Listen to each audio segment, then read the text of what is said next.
Good morning and welcome in. It is Thursday. Dan Harderbrook glad to have you along as we take a look at your latest local news from around the region with your Newberry News Update here on M123 FM. The news this morning is being brought to you by the Newberry News. Let's check out this week's front page headlines. Ready for the big show. The Tahquamenon Theater is set to reopen. Lewis County EMS needs your help. Tally Hill Underground is now open in Curtis. Loom is closing its cannabis store in Christmas. A couple that was lost while Uperlite hunting were safely rescued. Latest COVID numbers by county. Those stories and more available inside this week's edition of the Newberry News. It's available now. In your local news this morning, the Mackinac County Sheriff's Office has announced an arrest in a case that dates back to 1997. The Sheriff's Office has cracked the cold case that was nearly a quarter century old.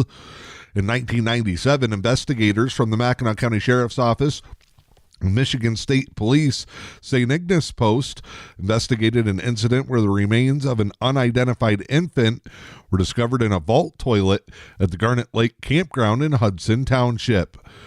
The baby was eventually named Baby Garnet by local officials, and although a thorough investigation was conducted at that time, the infant was never positively identified, and the case eventually went cold. In the summer of 2017, investigators from the Mackinac County Sheriff's Office and the Michigan State Police St. Ignace Post began a review of the Baby Garnet case, looking for any further leads or info that they could follow up on. Upon completion of their review of the prior reports, they decided to use forensic genetic genealogy to help further their investigation. Investigators began working with a genealogist, and after the investigation into the DNA submitted by investigators, they were able to provide investigators with family bloodlines for further review. The genealogist was also able to provide the name of the birth mother of Baby Garnet to investigators. That led them to follow up on the information, and they identified the mother as a 58-year-old former resident of the Garnet area who is now residing in the state of Wyoming. On July 12th, investigators traveled to Wyoming where they made contact with the woman who confirmed she was the birth mother of Baby Garnet, as well as additional statements that provided probable cause to arrest the mother on the charge of homicide open murder. The female has been arrested and is currently waiting extradition back to Michigan on the charge. Additional information will be released following the arraignment. A new $1 billion contract has been awarded for the next phase of construction at the Sioux Locks. The U.S. Army Corps of Engineers Detroit District announced earlier this month that it has awarded a $1.068 billion contract to an Ohio company to go towards continued construction of the new lock at the Sioux Locks facility. New funds will contribute towards Phase 3 of the lock's construction, which will include a new lock chamber and rehabilitation of the downstream approach walls. Kakasing Albersi Trailer LLC, or KAT, is a joint venture based out of Westerville, Ohio. They've been contracted to head up the construction. Phase 3 is anticipated to begin later this summer. It's estimated to last nearly 7 years. Phase 1 of the lock's construction is nearly complete, while Phase 2 is scheduled to complete in the summer of 2024. In Phase 1, the goal is to deepen the upstream channel, which began in the spring of 2020, while Phase 2 sought to rehabilitate the upstream approach walls. That project began last spring. The Tahquamenon Falls State Park has posted warnings for those visiting the area that they should not be stacking rocks inside the park. While many come to view the falls and work their way around the river, many often stack up the rocks as a harmless activity or a way to leave their mark on nature. However, that can be dangerous for certain forms of wildlife. Dragonflies, for instance, begin their life underwater, clinging to rocks until they turn into adults. Also, small fish that rely on the river and the waterways at the Tahquamenon Falls State Park have trouble finding places to hide or swimming upstream when rock formations are stacked up in the waterways. You're asked to leave no trace and recreate responsibly, and do not stack the rocks inside the park. Several yellow warning signs are out to educate visitors on the concerns with the activity. It's not the first time that this has been a problem. Back in 2021, the Tahquamenon Falls Guide, there's a special section written highlighting reasons why it's discouraged in that area. They say that rocks are heavy and can cause safety concerns to visitors who are trying to move them. Also, moving rocks from the river displaces important structure for fish and insects. Many fish lay eggs in rock crevices, and moving those rocks can cause eggs to wash away. Also can be unsightly. It may represent a spiritual connection to the place for the builder, but can ruin the aesthetics of the area and destroy the sense of discovery for other visitors. If you want more information, you can check out the Tahquamenon Falls State Park Facebook page. Organizers of the Grand Marais Music and Crafts Festival are gearing up for this year's big event. The 40th Annual Music and Crafts Festival comes to Grand Marais August 11th, 12th, and 13th. And in special celebration of the 40-year mark, the Grand Marais Chamber of Commerce is inviting the public out to a free night of fun with the family on Thursday night before the official start of the festival. To celebrate this year's 40th GM Music and Craft Festival, Grand Marais Chamber is inviting all Grand Marais residents and visitors to the free fun night, which will feature music, craft vendors, and food vendors. Gates will open at 5 p.m. on Thursday, August 11th, in the Ball Diamond behind the Community Center.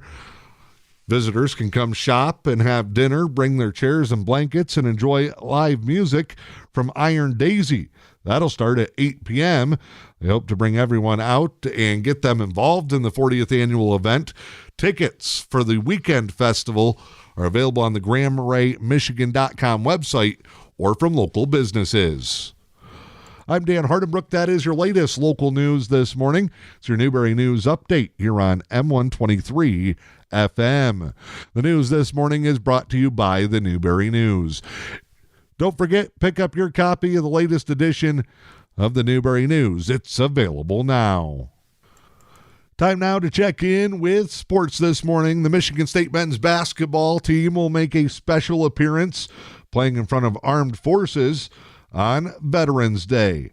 The Spartans and Gonzaga have agreed to a matchup in prime time on November 11th from the deck of the USS Abraham Lincoln. It'll be the second time that a major college basketball game has taken place on the deck of an aircraft carrier. Spartans played in the initial Carrier Classic in 2011.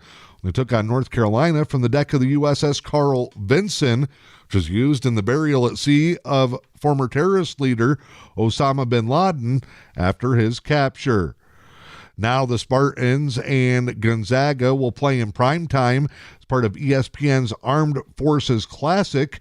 The court will be set up on top of a moored flight deck, the Naval Air Station North Island in Coronado, across the bay from downtown San Diego. It'll be the first aircraft carrier game since 2012, and 2 of the 4 games scheduled that fall were played, including one in San Diego that had to be pushed back 2 days because of weather. Special opportunity, and Coach Tom Izzo says that the experience the team had in 2011 was one of the most humbling experiences of his career. The Red Wings went wild on the first day of NHL free agency, signing 5 players to deals worth over $20 million. It may not be done yet. Red Wings general manager Steve Yzerman only used 2/3 of the team's available cap space and making moves to improve the team's depth. The big move was the signing of Ann Arbor native and former University of Michigan player Andrew Kopp. Kopp signed a 5-year, $5.625 million deal. He's coming off a career year and a strong playoff run with the Rangers. He's expected to upgrade the second-line center spot behind his close friend and former UM teammate, Dylan Larkin. Red Wings acquired a couple of wings with offensive abilities David Perrin signed a 2-year deal with a $4.75 million cap hit, and Dominic Kubalik signed for 2 years and $5 million total. Perrin had 27 goals in a 57-point season last year for St. Louis, while Kubalik scored 30 goals as a rookie 2019-2020, has regressed, collecting 32 goals and 70 points 2 seasons since. The Red Wings also worked on the defensive side of things, adding left-handed shooting defenseman Ben Chariot, who signed a 4-year, $4.75 million deal per season. Ali Mata, 2-time Stanley Cup champion with Pittsburgh, signed for 1 year, $2.25 million. The players are expected to add depth and improvement in areas of weakness, could push the Red Wings back into the playoffs for the first time in 6 seasons. Tigers fall to the Royals last night. Final score in that contest, 5-2. Harold Castro and Javi Baez drove in runs for the Tigers, but it wasn't enough as they fall to 37-52 on the season. Your latest local weather forecast for the day today. Here is what you can expect. We will see mostly sunny skies for this Thursday. Highs in the low 70s, calm winds north 5 miles per hour. Friday, mostly sunny, a high near 80, south winds 5 to 10. Saturday, slight chance of showers. Skies partly sunny late in the afternoon, highs near 80. I'm Dan Hardenbrook. That is your latest news, sports, and weather. It's your Newberry News Update on M123 FM.